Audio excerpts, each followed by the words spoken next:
Just a little announcement before I begin, iMovie is broken, so all my videos are being done on Windows Movie Maker, which is painful, so I'm sorry if y'all don't like how I edit them. It's technically not my fault. But hopefully Apple will fix the problem soon, because it is apparently happening with everybody under the new update, so... Okay, hello everybody and welcome to the full-time cozy book tag, which I have dubbed the Australian full-time cozy book tag, because right now it is autumn in Australia.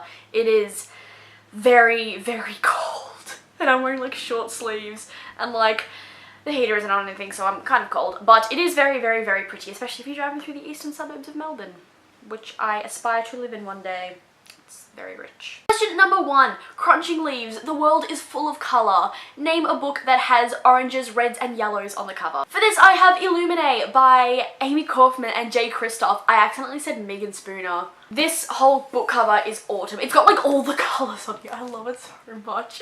And like the second book, Gemina, the cover is like winter. So like, I think the third book should be like spring. Question number 2 is cozy sweater. It's finally cold enough for you to don warm cozy clothing. What book gives you the warm fuzzies? For me, that was The One by Kiera Cass. I cannot sing praises about the selection enough, probably because I went into it with really low expectations. I came out of it very, very, very impressed. So this is probably my favourite book in the whole entire trilogy. I don't consider The Heir and the Crown part of that series. They are a different series. But this is absolutely fantastic. I love this book so much and it was so, so, so cute, especially at the end. Question number 3 is Fall Storm. Fall Storm. Autumn Storm. Let's just say autumn. The wind is howling and the rain is pounding. What is your favourite book and or genre that you'd like to read on a stormy day? For me, I always lean towards fantasy, fantasy or contemporary. Literally my two main genres are fantasy or contemporary, but mostly during storms it is fantasy. And Lady Midnight does make me want to read on a very stormy day. I love reading fantasies when it's like really shitty outside because it somehow does something for me. But yes, I absolutely love Lady Midnight, and I did actually read it during like a very massive like cold period, like the middle of autumn.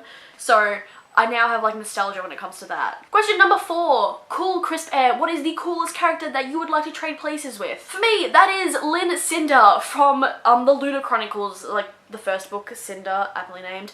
I absolutely love Cinder so much. I would so want to be her, apart from like all the shit she goes through, but like I think I'd actually go through that as well. Even though like literally how I know a book is good is that if I want to play the main female character, and I totally want to play Cinder, only I'm not the right ethnicity, and I would not want to take that away from like an actual actress who would play her fabulously, even though I would totally want to be Cinder.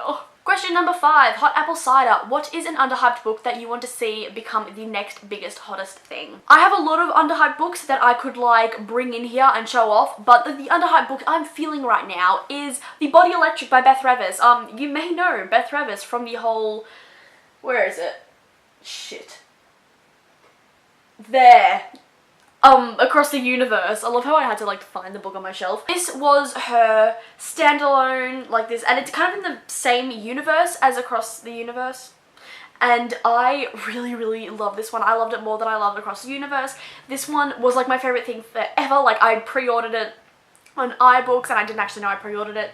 And then I read it and I was like, oh my god, that was amazing. And then I realised it also came in paperback. So I had to order this from Amazon and it cost me $37 for this book and to ship to Australia. I was not happy, but I love this book so much. I'm totally in for a reread.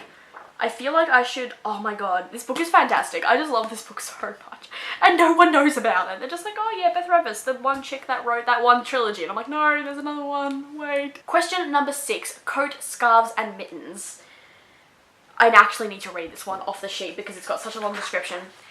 The weather has turned cold and it's time to cover up. What's the most embarrassing book cover you own that you would like to keep hidden in public? Actually, I only read this book at home, like it was the weekend, and I spent like a couple hours just sitting in bed reading it, and my friend was in the same room as me. She was sitting on her own bed because she was staying with us, and she's like, what are you reading? And I'm just like, a good book with a bad cover, and that is Frigid by Jennifer Armentrout. This is legitimately One of the worst covers I've seen in my life. This was actually horrible. I did only read it. I was literally in my room. I had it like face down the whole time. Like I couldn't take it outside. And that is why whenever I read like new adult with a bad cover, I tend to read it on my phone. So, and finally, the last question, pumpkin spice. What is your favorite full-time comfort foods? We don't know what pumpkin spice is here, so pumpkin spice obviously is gonna be one of them.